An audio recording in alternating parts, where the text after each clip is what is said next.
And here we go. Good evening, everybody, and welcome to Daylight Savings Time of 2026. So we're going to be working on a class tonight for our course 1.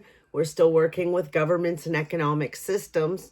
And tonight we're going to be talking about human rights and kind of the history, the history of human rights.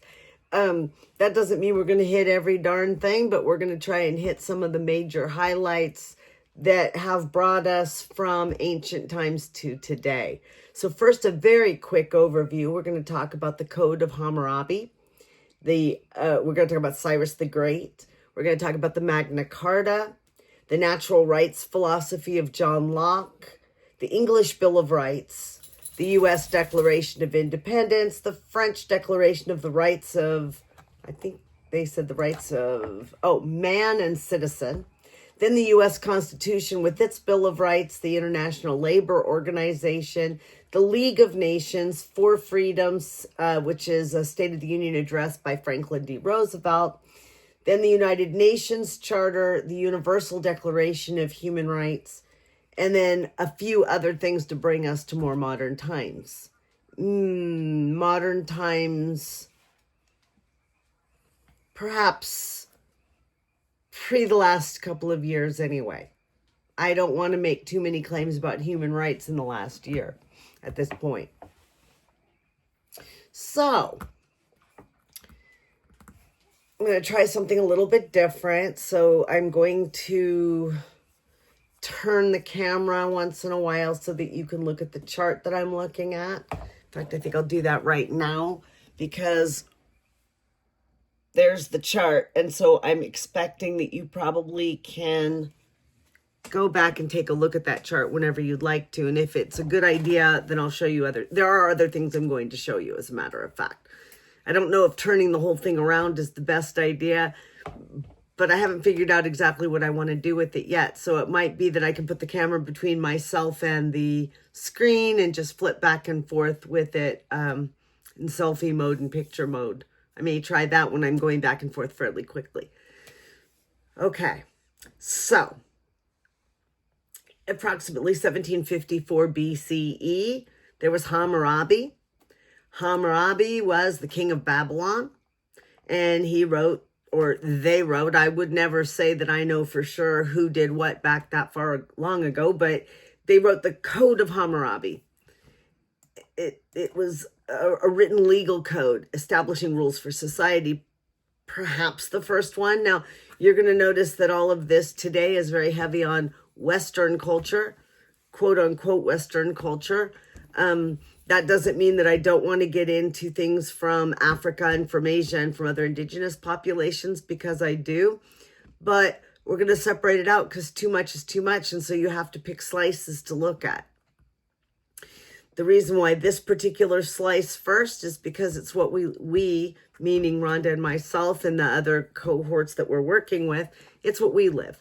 And it seems like it's a really good idea to understand your own culture and your own society and your own government before you start necessarily dipping in too much elsewhere. You need to have a frame of reference. Of course, then you end up understanding your own better by dipping into others later, which is the whole point. Anyway, my guess is this was the first, given the context of quote unquote Western civilization, the first written legal code, because this is right about the time when cuneiform and other really early writing systems were being developed. So the concept, the rights, there was a right to life written in, and protection against arbitrary punishment. Now, that, of course, opens up to two questions. One, who has the right to life? Who decides who has the right to life? That. And what is arbitrary and who decides what's arbitrary? Those are going to be always the questions. Who gets to decide? Because whoever's deciding, well, that's going to determine everything, isn't it? So I am opening up a Wikipedia article at this point because I want to go in just a little bit deeper than the surface. So here's where I'm going to turn the camera and show you. There we go. the Code of Hammurabi and what it was written on. There's some, I think this is what it is. It's the S-T-E-L-E, the stele. Stela. Stela. Thank you. Thank you, Rhonda. You're welcome. And Hammurabi's code was found written on that. And apparently it is now housed in the Louvre in Paris. It was found in Sippar, Mesopotamia. Or, no, oh, it says it was originally created in Sippar, Mesopotamia, which would be now in Iraq, but it was found at Susa, Iran. Just sharing. So, it is the longest, best organized, and best preserved legal text from the ancient Near East. It is written in the Old Babylonian dialect of Akkadian, Akkadian, purportedly by Hammurabi, the 6th king of the first dynasty of Babylon. So I won't go into all of the history, although I do recommend going to the, going ahead and going to the resources. Excuse me, they decided to make me reload everything. Fabulous. Okay. Anyway, I recommend going and using the resources that we're providing in the description so that you can go in and take a good look at the actual artifact and read the details for yourself. Particularly if you're taking the course, because going and looking at this yourself is part of getting credit. So, Hammurabi secured the Babylonian dominance over the Mesopotamian plain through military prowess, diplomacy, and treachery. Isn't that the way things go? Yeah, it seems that. Military prowess, diplomacy, and treachery. Assyriologists. People who study Assyria. Right? So, okay. Well, before we even quite get there, there are earlier law collections that they're talking about. There was the Code of Ur-Nammu. And once again, I'm going to show you. It was written on tablets. And, and this says it contains strong statements of royal power, like, I eliminated enmity, violence, and cries for justice. I guess authoritarians like saying that they eliminated all kinds of problems. Then there's the Code of Lipit Ishtar, a collection of laws promulgated by Lipit Ishtar, a ruler in Lower Mesopotamia. And this was cuneiform law. It's a legal code written in cuneiform script in the Sumerian language. And then there were the Laws of Eshnunna, written by Bilalama or Dadusha. A 20th century BC ruler. Dadusha was a king of Eshnunna. These are things I do not know very much about, but these were written sets of laws, and interestingly enough, it says it was written on 2 tablets. I think that's pretty interesting stuff. And then there were the Laws of X, which they say might have been the end of the Code of Ur-Nammu. Anyway, there are thousands of documents before and during the Old Babylonian period, and it's interesting to me that so early on in history, at the very beginning of writing, some of the earliest kinds of writings were contracts and judicial rulings and letters on legal cases, and it goes on a little bit more. Up all the way talking about, it says, Mesopotamia has the most comprehensive surviving legal corpus, body of law, from before the digest of Justinian, even compared to those from ancient Greece and Rome. Moving on to Hammurabi. There is a prologue and an epilogue, and the laws in the middle. So first, Hammurabi has to list all of his achievements and virtues. What's interesting is some of this reminds me very much of the Ten Commandments and the whole concept of the tablets and saying, I am God, this is, it seems like a kind of a style of setting forth laws. Right? Hammurabi calls himself pious and calls himself his people's shepherd. I just think that's interesting. He's saying that he fulfilled Marduk's request to establish truth and justice for the people.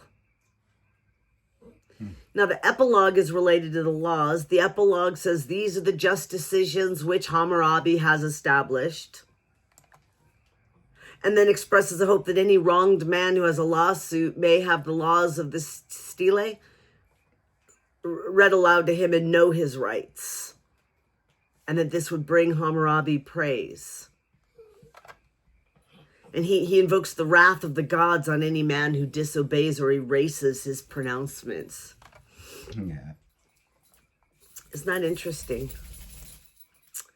So here are some ideas, because again, we want to do a little bit of a dive, but not a super deep dive, because this is still an introduction and we expect people to read a lot more in depth than they want to listen to me. But here are some examples. If a man accuses another man and charges him with homicide but cannot bring proof against him, then his accuser shall be killed. Wow. That's harsh. Yeah. But it would stop you from bearing false witness, wouldn't it? That's right. If a man breaks into a house, they shall kill him and hang him in front of that very breach. If a man has a debt lodged against him, and the storm god Adad devastates his field, or a flood sweeps away the crops, or there is no grain grown in the field due to insufficient water, in that year he will not repay grain to his creditor. He shall suspend performance of his contract, literally wet his clay tablet, clean slate. Interesting. Clean slate. And he will not give interest payments for that year. Wow. If a merchant should give silver to a trading agent for an investment venture, and he, the trading agent, incurs a loss in his journeys, he shall return silver to the merchant in the amount of the capital sum. Wow. If a man takes in adoption a young child at birth and then rears him, that child will not be reclaimed. If, they don't seem to have a definition, or a translation for the word awilum, maybe, but it seems like citizen or resident or human, I don't know. If an awilum should blind the eye of another awilum, they shall blind his eye.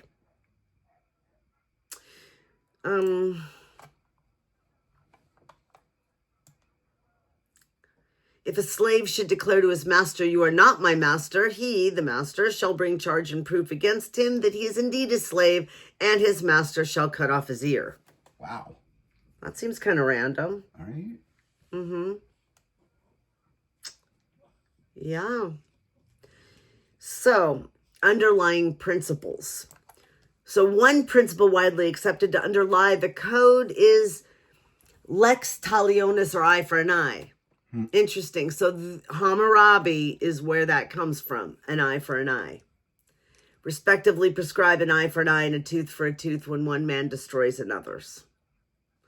Punishments determined by lex talionis could be transferred to the sons of the wrongdoer. Wow. For example, Law 229 states that the death of a homeowner in a house collapse necessitates the death of the house's builder. Wow, if the homeowner's son dies, the builder's son must also die. Whoa. Persons were not equal before the law. Not just age and profession, but class and gender dictated the punishment or remedy they received. Three main kinds of person. Awilam, Muskinum, and Wardum. Male and female are mentioned throughout the code. A wardum emptum was a male-female slave. A male or...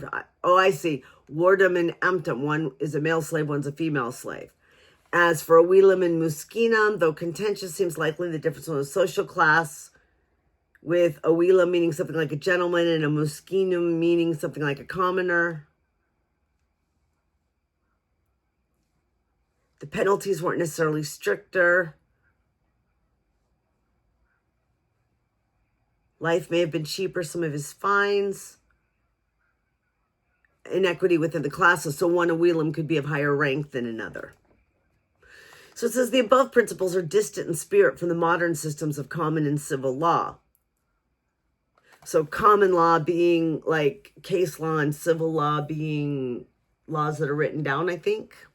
Or have I got it backwards? I think that's right, though. One such principle is the presumption of innocence. Written evidence was valued highly, and especially with contracts. One crime was given only one punishment. And the law also recognized the importance of the intentions of the defendant. But it also asserts that Hammurabi was chosen by the gods. But he could delegate the God-given legal authority to judges. But the prescriptions themselves bear an astonishing absence of all theological or even ceremonial law. That's just interesting to me. So, the Code of Hammurabi bears strong similarities to earlier Mesopotamian law collections, purported to have been written by rulers a lot. They feature prologues and epilogues. One crime, one punishment principles was kind of universal back then, again in Western culture. And the earlier collections seemed to be all about compensating victims. Hammurabi's code was concerned with physically punishing offenders. The Code of Hammurabi also bears strong similarities to later Mesopotamian law collections. Okay, but it doesn't really explain that. Now I'm just going to look and see if there's any kind of a summary or anything else that is specifically interesting.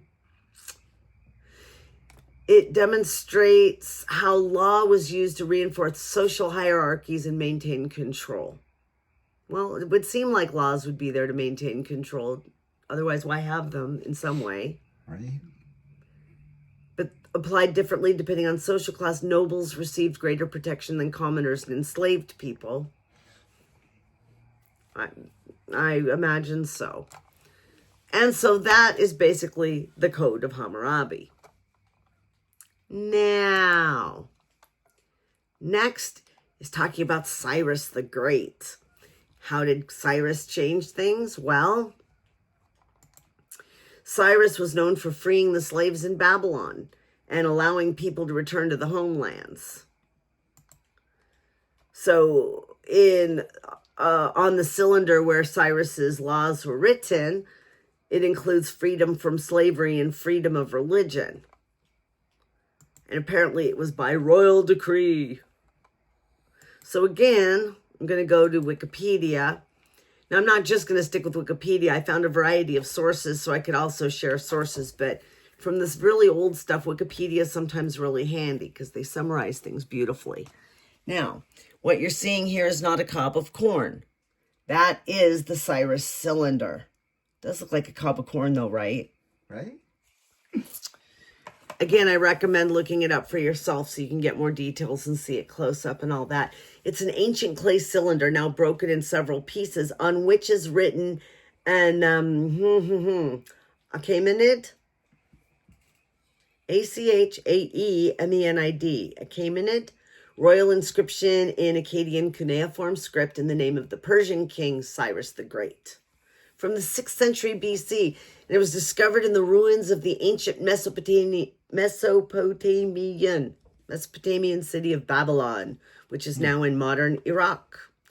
And it's in the British Museum. Are you noticing that these things from the Middle East that are ancient treasures are in France and in Britain? That probably irritates the people from the Middle East. So it was created and used as a foundation deposit following the Persian conquest of Babylon. When the Neo-Babylonian Empire was invaded by Cyrus and incorporated into his Persian Empire. See, people have been doing this to each other for a long, long time. So the text on the cylinder, of course, praises Cyrus, sets out his genealogy. So Trump's just following a long, long line of rulers. And portrays him as a king from a line of kings. The Babylonian keys, my goodness. That's what I'm trying to think while I'm talking and it's not working. The Babylonian king Nabonidus, who was defeated and deposed by Cyrus, is denounced as an impious oppressor of the people of Babylonia, and his low-born origins are implicitly contrasted to Cyrus's kingly heritage. See, some things get repeated over and over and over throughout time. Look at how close that is to Biden. King Nabonidus, King Nabonidus. Anyway, I digress. The victorious Cyrus is portrayed as having been chosen by the chief Babylonian god Marduk to restore peace and order to the Babylonians. I'm telling you. So, moving on to areas that might have to do with our topic, which would be the rites. The text refers to the restoration of cult sanctuaries and repatriation of deported peoples. Makes no mention of Jews or Jerusalem or Judea, but it's been seen as a sign of Cyrus's relatively enlightened approach toward cultural and religious diversity. Okay. Oh, in modern times, the cylinder was adopted as the national symbol of Iran by the ruling Pahlavi dynasty. Well, that's the Shah, right? Yeah. And put it on display in Tehran in 71 to commemorate the 2,500-year celebration of the Persian Empire. And the princess asserted that the heritage of Cyrus was the heritage of human understanding, tolerance, courage, compassion, and above all, human liberty. And her brother, Shah Mohammad Reza Pahlavi, promoted the cylinder as the first charter of human rights. The discovery, while interesting, is not what we're really doing.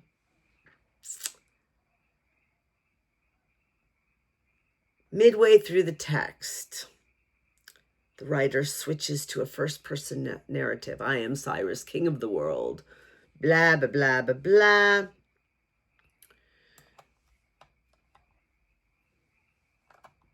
They're really talking about some interesting things. They're talking about how there's a relation to a Chinese bone inscription.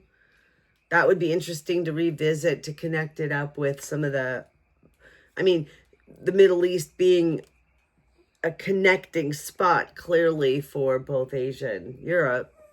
I returned the images of gods who had resided there to their places. I let them dwell in eternal abodes. I gathered all their inhabitants and returned to them their dwellings. So that's what's interpreted as Cyrus allowing exiled people such as the Jews to return to their original homelands.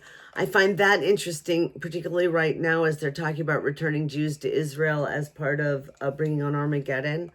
So it kind of just interests me, these general connections. But I'm not seeing particularly them discussing the laws itself. But he does talk about people living in peace. He's talking about Nabonidus, desecrated temples and imposed forced labor upon the populace. So he's freeing the slaves. So it does seem like Cyrus is saying he wants to free people. That's what they've interpreted from it. So going back to our original artifact, freedom from slavery and freedom of religion. So that seems to fit what we just read much more succinctly. So now we're going to move on to the Magna Carta. So the Magna Carta was written by or represents the thinking of King John of England, and placed limits on the monarchy, established the idea of a rule of law separate from what the monarch says, and gives the citizens a right to a fair trial and a due process of law. So this is a constitutional charter. Again, this begins this whole idea of an area of law separate from the monarch. And here is the Magna Carta. Don't know if it was written on parchment, but it kind of looks like it was written on parchment. Let's see.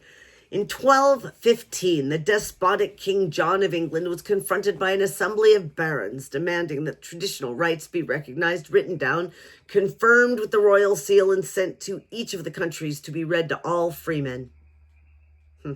Freemen. The king agreed, binding himself and his heirs to grant to all freemen in our kingdom the rights and liberties described in the Great Charter, or Magna Carta. Great Charter. From 1215 through 1297, the king's successors reissued Magna Carta. In 1297, to meet his debts from foreign wars, King Edward I imposed new and harsher taxes, provoking another confrontation with the barons. This resulted not only in the reissue of Magna Carta, but for the first time, its entry into the official statute rolls of England.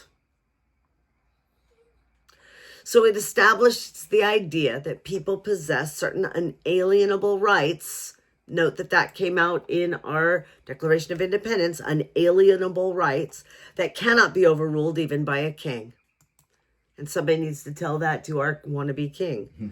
Magna Carta also guaranteed due process of law, freedom from arbitrary imprisonment, trial by a jury of peers, and other fundamental rights that inspired and informed the founding fathers of our nation when they wrote the Declaration of Independence, United States Constitution, and Bill of Rights. Only 4 originals of the 1297 Magna Carta remain. That is actually not part of what we're doing. I need to show you a little bit. I'm going to show you the bottom part because I just thought that the seal was interesting. So I wanted you to get to see that too. I wanted to try and make it smaller so you could just see the whole thing, but that didn't work out. So you're just going to have to look at it yourself. So again, we will go back. But that's where they got the basic ideas for our beginning documents. So then we get to John Locke and Montesquieu. Do you know Montesquieu's first name? I don't know. I don't remember. Well, they had the natural rights philosophy, developed a philosophical developed a philosophical framework for natural rights. And this, I guess, is to take the inalienable rights concept and justify it, is how I took that. So we're talking about natural rights, which would be life, liberty, property, separation of powers.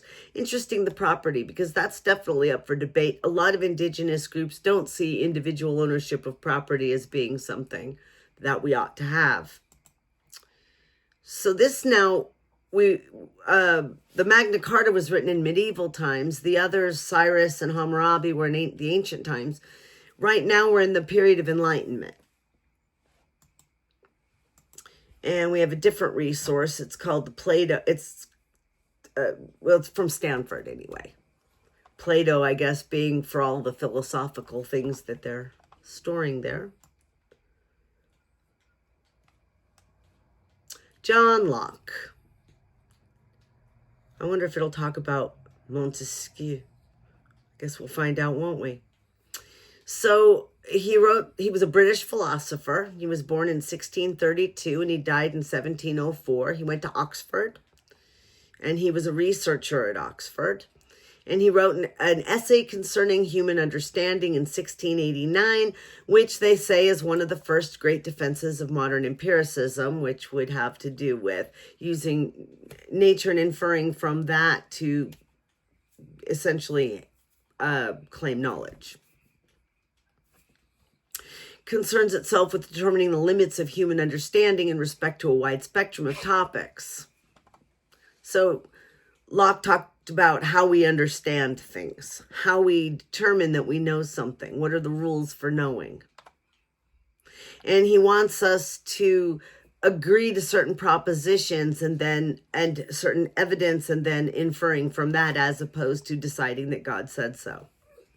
That's part of what he's talking about. Some primary notions.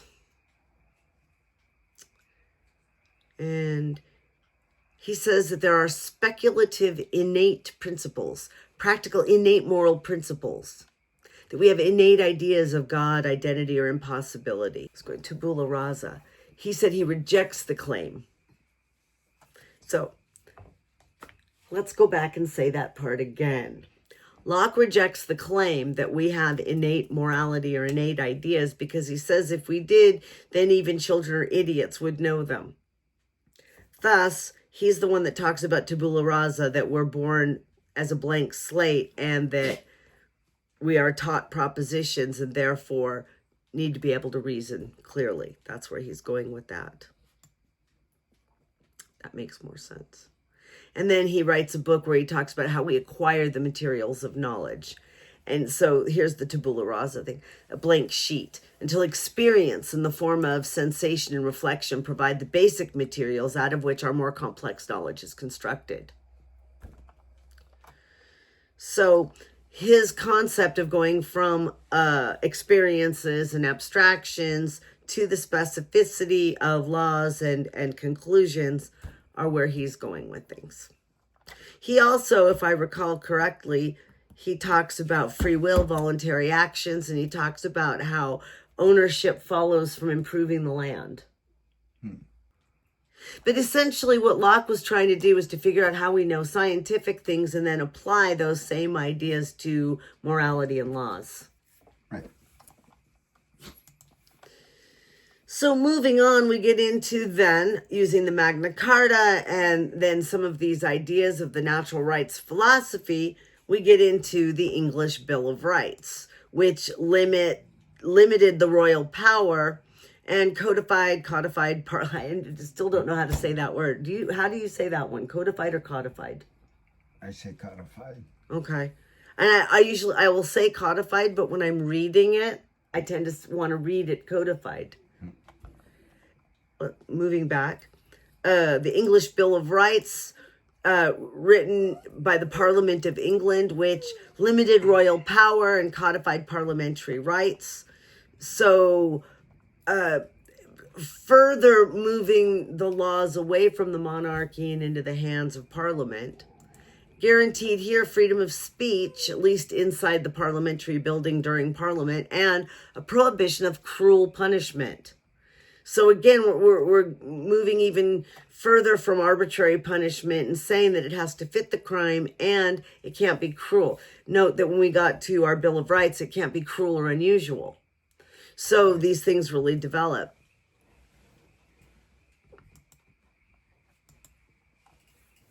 So the English Bill of Rights, written in 1689, an act declaring the rights and liberties of the subject and settling the succession of the crown.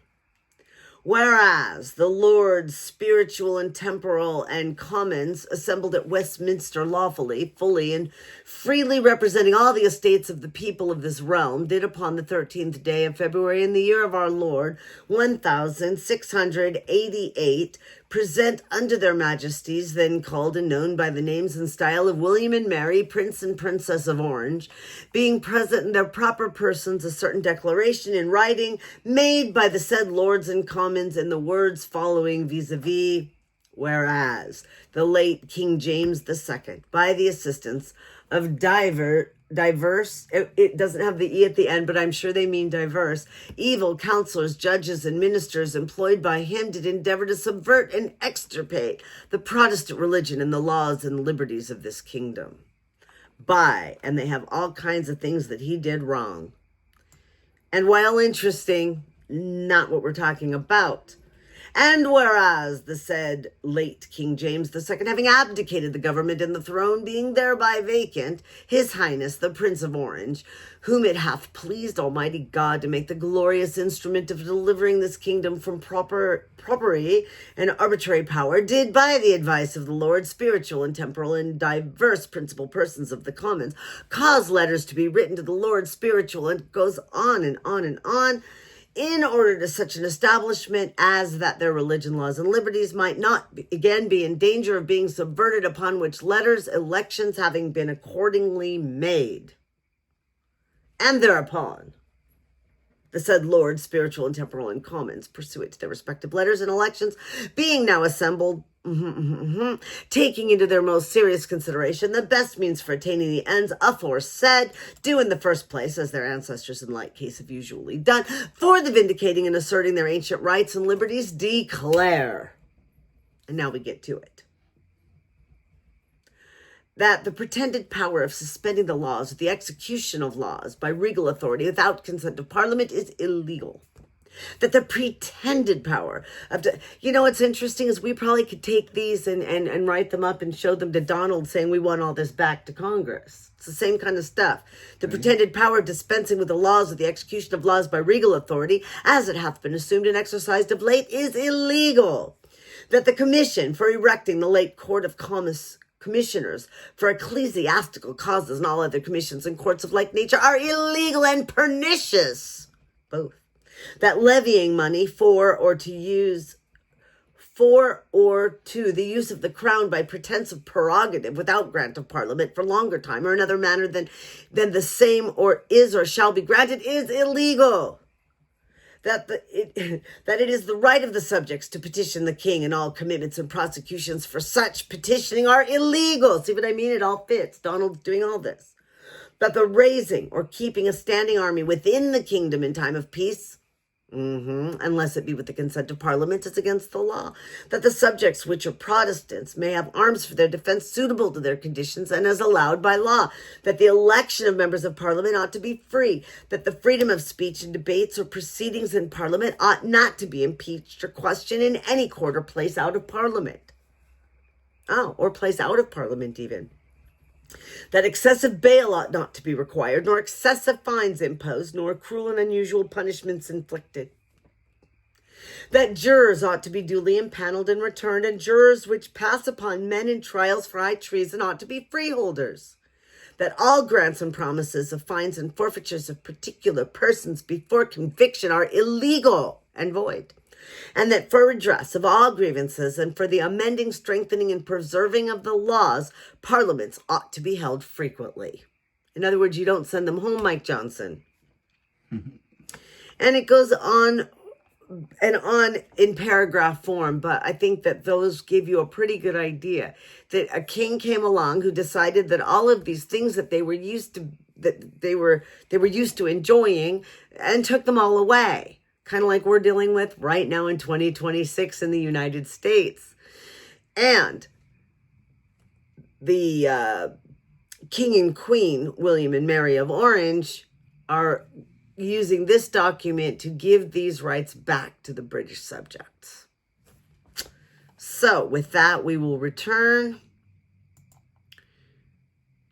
And the next thing to look at then is the United States Declaration of Independence, written, of course, by Thomas Jefferson and the Continental Congress, declaring independence from Britain from, as we know, taxation without representation, and proclaimed the natural equality of all men.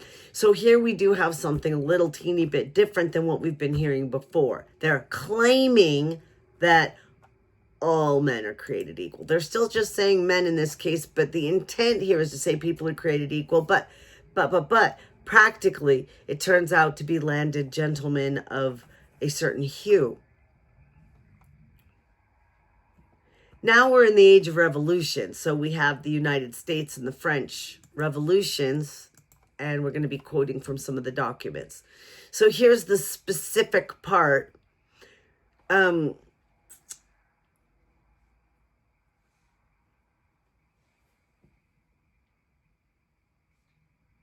We hold these truths to be self-evident, that all men are created equal, that they are endowed by their Creator with certain unalienable rights, that among these are life, liberty, and the pursuit of happiness, that to secure these rights, governments are instituted among men, deriving their just powers from the consent of the governed, that whenever any form of government becomes destructive of these ends, it is the right of the people to alter or abolish it, and to institute new government, laying its foundations on such principles and organizing its powers in such forms as to them shall seem most likely to affect their safety and happiness.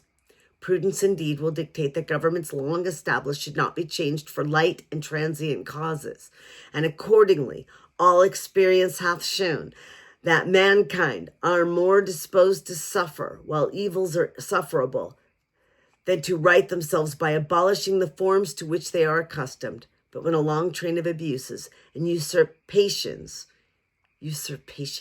pursuing invariably the same object, evinces a design to reduce them under absolute despotism, it is their right, it is their duty to throw off such government and to provide new guards for their future security.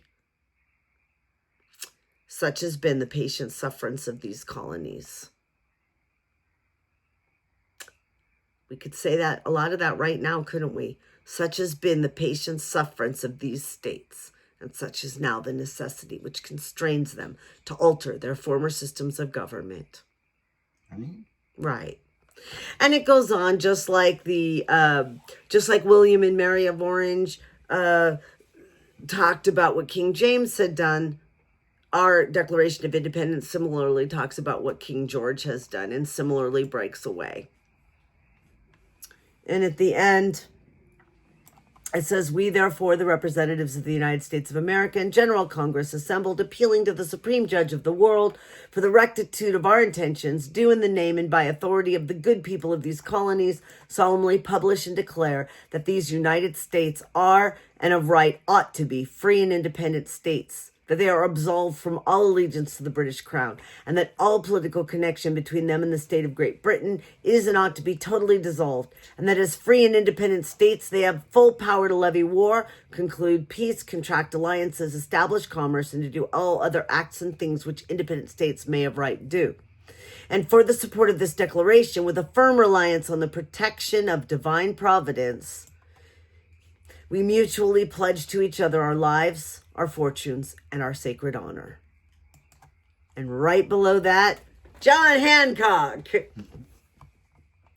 John Hancock, William Whipple, Samuel Adams, John Adams, Robert Treat Paine, Elbridge Gerry, and on and on. What other names are super well known? There are probably, Thomas Jefferson's in here, Benjamin Harrison, Francis Lightfoot Lee, Witherspoon. Rush. Maybe other people would know more of these people. I don't recognize a whole bunch of them. George Reed, Samuel Chase, isn't he like the first Treasury Secretary? Somebody whose first name is Button, like buttoning up your jacket. Button Gwinnett.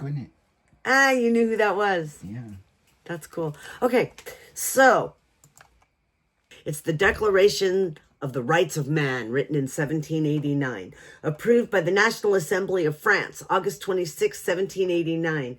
The representatives of the French people, organized as a national assembly, believing that the ignorance, neglect, or contempt of the rights of man are the sole cause of public calamities and the corruption of governments, have determined to set forth in a solemn declaration the natural, unalienable, and sacred rights of man, in order that this declaration, being constantly before all the members of the social body, shall remind them continually of their rights and duties, in order that the acts of the legislative power, as well as those of the executive power, combining the two concepts that we just read about, may be compared at any moment with the objects and purposes of all political institutions and may thus be more respected. And lastly, in order that the grievances of the citizens, based hereafter upon simple and incontestable principles, shall tend to the maintenance of the Constitution and rebound, because it's with the D here, to the happiness of all. Therefore, the National Assembly recognizes and proclaims in the presence and under the auspices of the Supreme Being the following rights of man and of the citizen. And here they are. There are 17 of them. Men are born and remain free and equal in rights. Social distinctions may be founded only upon the general good.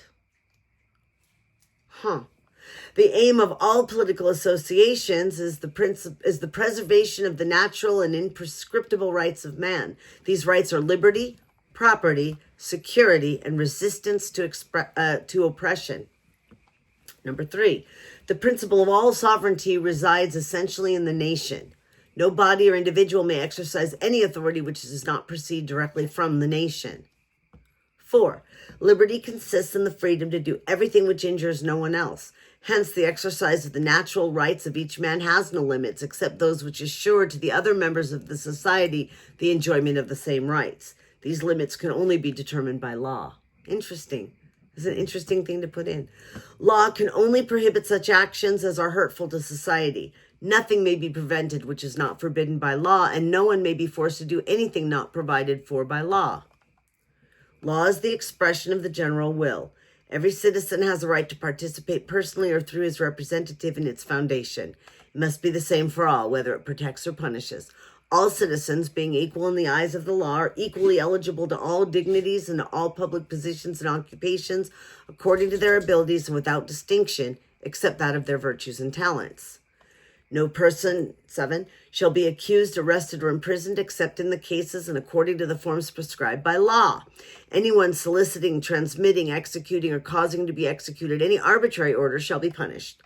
But any citizen summoned or arrested in virtue of the law shall submit without delay, as resistance constitutes an offense. 8, the law shall provide for such punishments as only as are strictly and obviously necessary, and no one shall suffer punishment except it be legally inflicted in virtue of a law passed and promulgated before the commission of the offense. 9, as all persons are held innocent until they shall have been declared guilty, if arrest shall be deemed indispensable, all harshness not essential to the securing of the prisoner's person shall be severely repressed by law. No one shall be disquieted on account of his opinions, including his religious views, provided their manifestation does not disturb the public order established by law. 11, the free communication of ideas and opinions is one of the most precious of the rights of man. Every citizen may accordingly speak, write, and print with freedom, but shall be responsible for such abuses of this freedom as shall be defined by law. 12, the security of the rights of man and of the citizen require public military forces. These forces are therefore established for the good of all and not for the personal advantage of those to whom they shall be entrusted. 13, a common contribution is essential for the maintenance of the public forces and the cost of administration, and this shall be equitably distributed among all the citizens in proportion to their means. 14, all the citizens have a right to decide, either personally or by their representatives, as to the necessity of public contribution, to grant this freely, to know to what uses it is put, and to fix the proportion, the mode of assessment, and of collection and the duration of the taxes. 15, society has the right to require of every public agent an account of his administration. Interesting, because that's what we were fighting with Donald. Again, society has the right to require of every public agent an account of his administration. And I'm thinking that even goes, I'm thinking that that's even maybe his tax returns or something like that. Mm-hmm.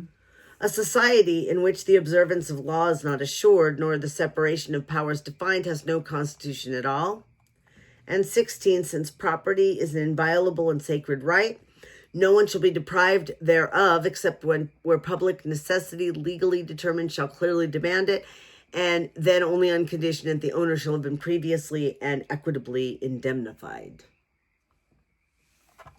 So you can see very much how much of this is what we also would adhere to, but they sometimes said it differently. Mm-hmm. And I think an interesting exercise would be to compare and contrast, Right. which we're going to share both, but we're not going to do a deep dive into comparing and contrasting, just noting. So I'm not reading the whole Constitution. I'm not even going to read all of the Bill of Rights. I'm going to just discuss each one because we did this already. So if you want to, where we read them all and talked about them, go back to there's an introduction that does that. So the first one is the First Amendment. Congress shall make no law establishing a religion. Interesting. It doesn't say that he can't do he can't declare something. It just says Congress shall not. No, right. And Congress shall not prohibit the exercise of any kind of religion. Congress shall not abridge the freedom of speech. So I think that's interesting that it starts with Congress like that. But then Congress makes the laws. So essentially there shall be no laws made that tell us anything about our religion, our freedom of speech, the press, and our rights to assemble and to petition the government for redress of grievances. It's interesting the way that's put. We may have to revisit that because there's a very small window for something other than Congress. Right. Our Second Amendment talks about militia and talks about the right to bear arms. It's interesting to me that it starts with a well-regulated militia. So that's something that's controversial and has definitely been argued. But because we need a militia, we have the right to keep and bear arms. It doesn't say we have the right to walk around with them. No.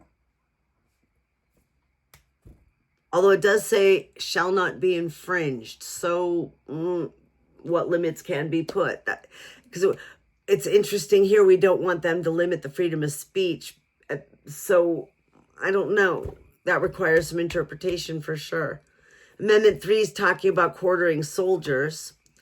Amendment 4 is talking about being secure in our persons and our property.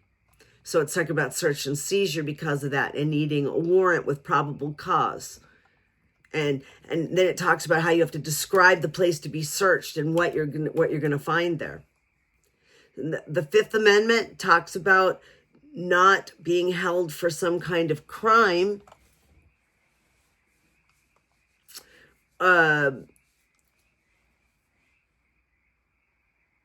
without the grand jury, talking about double jeopardy, that if they try you for something and it doesn't work out for them, they can't just simply do it again.